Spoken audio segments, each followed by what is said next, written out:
नमस्कार, स्क्रीन वाला देख रहे हैं आप। मैं हूं रौनक। वेलकम। इमरजेंसी का ट्रेलर देख लिया? यूट्यूब पे आ चुका है। अब आज की यंग जनरेशन जिसने इमरजेंसी के उस समय को नहीं देखा, उनके लिए तो असली इमरजेंसी वही थी जहां जोर की टॉयलेट लगी और क्लास टीचर जाने नहीं देती थी। बात तो सही है। लेकिन 1975 में इंदिरा गांधी गवर्नमेंट द्वारा लगाई गई इस इमरजेंसी ने पूरे देश को हमेशा के लिए बदल दिया। इसका इतिहास अपने आप में ही बहुत इंटरेस्टिंग है। 1971 में जब इंदिरा जी ने रायबरेली सीट जीतकर अपने ओपोनेंट राज नारायण जी को हराया, तो राज नारायण जी ये कहते हुए कोर्ट चले गए कि इंदिरा जी द्वारा सरकारी संसाधनों का दुरुपयोग करके वोटों की रिगिंग हुई है। 12 जून 1975 को कोर्ट का फैसला आता है और जस्टिस जगमोहन सिन्हा की कोर्ट में इंदिरा गांधी इसमें दोषी पाई जाती है। उनको 6 साल तक चुनाव लड़ने से रोक दिया जाता है। इसके बाद वो सुप्रीम कोर्ट चली जाती हैं। 24 जून 1975 को इंदिरा गांधी की प्रधानमंत्री की कुर्सी तो बच जाती है, लेकिन अदालत सुनवाई पूरी होने तक उन्हें लोकसभा की कार्रवाई में भाग लेने से रोक देती है। अब इससे पहले कि सुप्रीम कोर्ट का कोई फैसला आता, 25 जून 1975 को इंदिरा गांधी देशव्यापी आपातकाल की घोषणा कर देती हैं और साथ ही साथ वो स्क्रिप्ट भी लिख देती हैं जो इतने साल बाद कंगना के पास आती है और वो इस पे फिल्म बना देती हैं। अब इस इमरजेंसी की न जाने कितनी ही कहानियां हैं। सरकार के खिलाफ कोई अखबार न लिखे, इसके लिए शुरुआत में अखबार छापने वाले दफ्तरों की बिजली काटी गई। मीडिया पर सेंसरशिप लागू हो चुकी थी। अधिकारियों को अखबारों के दफ्तरों में सिर्फ इसलिए बिठाया जाता था ताकि कोई सरकार के विरोध में कोई खबर न छाप दे। द इंडियन एक्सप्रेस के तत्कालीन संपादक रामनाथ गोयनका ने इसके विरोध में एडिटोरियल का पन्ना ही खाली छाप दिया था। 3800 से ज्यादा अखबार जब्त किए गए। 327 से अधिक पत्रकारों को मीसा कानून के तहत जेल में डाल दिया गया। यह वही मीसा कानून है जिसके विरोध में लालू प्रसाद यादव जी ने अपनी बेटी का नाम मीसा भारती रखकर इमरजेंसी का विरोध किया था। 290 अखबारों में सरकारी विज्ञापन बंद कर दिए गए। 7 विदेशी स्पोक्सपर्सन को भारत से बाहर निकाल दिया गया। कहने वाले तो कहते हैं कि इंदिरा जी ने अपने विश्वास पात्र नेता विद्याचरण शुक्ल के माध्यम से प्रसिद्ध अभिनेता मनोज कुमार और किशोर कुमार को कांग्रेस का समर्थन न करने की सजा भी दी।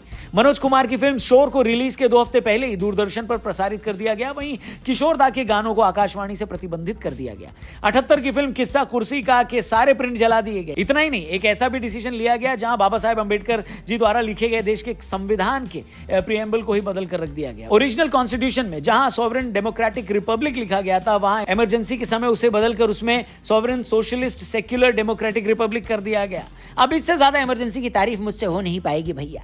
खैर, ये रही भूमिका। अब आते हैं चावला पर और आपको बताते हैं कि ट्रेलर हमको कैसा लगा। शुरुआत होती है सत्ता यानी पावर के इंपॉर्टेंस को बताते हुए, जहां कंगना को इंदिरा गांधी के रूप में दिखाया गया है। जवाहरलाल नेहरू के जाने के बाद इंदिरा जी का पीएम बनने का रास्ता इतना आसान नहीं था। कोई भी लीडर जब देश चलाता है तो उसके कई शेड्स होते हैं। वहां सब कुछ ब्लैक एंड व्हाइट नहीं होता। ट्रेलर में भी इंदिरा जी की जिंदगी के उन सारे पहलुओं को दिखाने की कोशिश हुई है। कैसे उन्हें उनके विरोधी गूंगी गुड़िया कहकर बुलाया करते थे। पार्टी के अंदर भी उनके चुने जाने को लेकर मतभेद थे, लेकिन एज ए लीडर उन्होंने देश के लिए जो हो सकता था वो सब करने की कोशिश की थी। इसमें हम कई प्रसिद्ध नेताओं को भी देखते हैं, जैसे जयप्रकाश नारायण के रोल में अनुपम खेर, भारत रत्न श्री अटल बिहारी वाजपेयी के रोल में Shreyas Talpade, field marshal Sam Manekshaw के रोल में मिलिंद सोमन और इंदिरा जी की करीबी रही पुपुल जयकर के रोल में महिमा चौधरी। ये कलाकार इंदिरा गांधी के टेन्योर में अलग अलग टाइम पर हुए इवेंट्स को दिखाते हैं। फिल्म में एक डायलॉग है कि एक हारा हुआ इंसान किसी की जीत बर्दाश्त नहीं कर सकता। बढ़िया। अब जिनको ये लग रहा था कि ट्रेलर इंदिरा गांधी के डार्क शेड्स को ही दिखाएगा, तो ट्रेलर आने के बाद उन सारे लोगों का हाल ऐसा है। कैसा भैया, मेरा मुंह से निकल गई। पूरे ट्रेलर में इंदिरा गांधी की पॉलिटिकल और पर्सनल लाइफ के इवेंट्स को लेते हुए दिखाया गया है, कैसे एक प्रधानमंत्री कांटों का ताज पहनकर बैठा होता है। लेकिन ट्रेलर के एंड में आते आते हमको उस इमरजेंसी के दौर को भी दिखाया गया है जहां क्या हुआ था ये हम पहले ही ऊपर बता चुके हैं ना वीडियो में। अब वो इमरजेंसी को लगाने का असली कारण क्या था ये फिल्म बताने की कोशिश करेगी। अब फिल्म उसमें से कितना कुछ दिखाएगी ये तो रिलीज के बाद ही पता चलेगा, लेकिन फिल्म अपनी परफॉर्मेंस को लेकर तो इंप्रेस करती है। इंदिरा गांधी को स्क्रीन पर उतारने में जिस मैनरिज्म को कंगना ने फॉलो किया है, 1 नंबर, कड़क, लाजवाब, फुल मार्क्स। यहां तक कि वॉइस मॉड्यूलेशन करके जितने ठहराव के साथ इंदिरा गांधी बोला करती थी उसे भी निभाने की कोशिश की गई है फिल्म में। वो और क्लियरली हमको समझ में आ जाएगा। इंदिरा गांधी जो फील्ड मार्शल सैम मानेकशॉ से कहती हैं, are you with me in this, तब मानेकशॉ का जवाब आता है कि I am with India prime minister. जबरदस्त।